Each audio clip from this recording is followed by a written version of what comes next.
હાલોલ તાલુકાના મઘાસર ગામના સરપંચ અને તેમના પુત્રને જાનથી મારી નાખવાની ધમકી. હાલોલ તાલુકાના મઘાસર ગામના સરપંચ હરીશસિંહ રાઠોડ તથા તેમના પુત્ર નિકુંજ રાઠોડને મોબાઈલ મેસેજ મારફતે જાનથી મારી નાખવાની ધમકી આપવામાં આવી હોવાનો બનાવ સામે આવ્યો છે.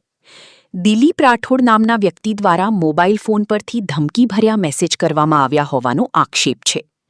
હાઈવે ટચ જમીનના વેચાણ મામલે ખોટી રજૂઆત કરી જમીન લેનાર પાસેથી પૈસા અટકાવી દીધા હોવાના આક્ષેપ સાથે ધમકી આપવામાં આવી હોવાનું ફરિયાદમાં જણાવાયું છે. સરપંચ હરીશસિંહ રાઠોડે જણાવ્યું હોવાનું સામે આવ્યું છે કે તેઓ સંબંધિત જમીન માલિક તેમજ જમીન લેનાર વ્યક્તિને પણ ઓળખતા નથી.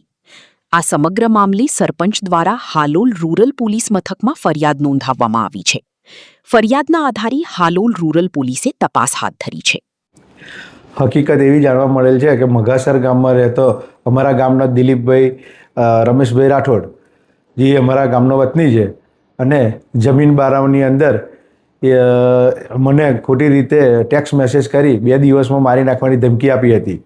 એનો વિષય એવો છે કે હાઈવે હાલોલ કાલોલ હાઈવેને ટચ જમીન આવેલી છે, જે જમીન માલિકને નથી હું ઓળખતો કે લેનારને પણ નથી ઓળખતો, છતાં એ લોકોને ખોટી એવી રજૂઆત કોઈએ કરી કે સરપંચને કહેવાથી અમે આ તમારું પેમેન્ટ નથી મળ્યું, જે પેમેન્ટ ના મળ્યું એના કારણોસર મને આ દિલીપભાઈ રમેશભાઈ રાઠોડે 2 દિવસમાં મને અને મારા દીકરા નિકુંજને મારી નાખવાની ધમકી આપી હતી.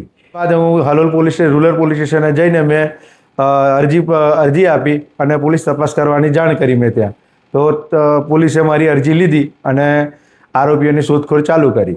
છેલ્લા 10 વર્ષથી સરપંચ છું, અત્યારે પણ ચાલુ જ સરપંચ છું અને હું પોલીસમાં એવી અપેક્ષા માગું છું કે આને સખતમાં સખત અને કડકમાં કડક સજા થાય અને આવું કૃત્ય કોઈ મઘાસર ગામની અંદર કે આસપાસમાં પણ ન કરે તેવી મારી માંગ છે. આપનું નામ? રાઠોડ હરીશસિંહ ફતેહસિંહ રાઠોડ, મઘાસર, સરપંચ શ્રી ગ્રામ પંચાયત.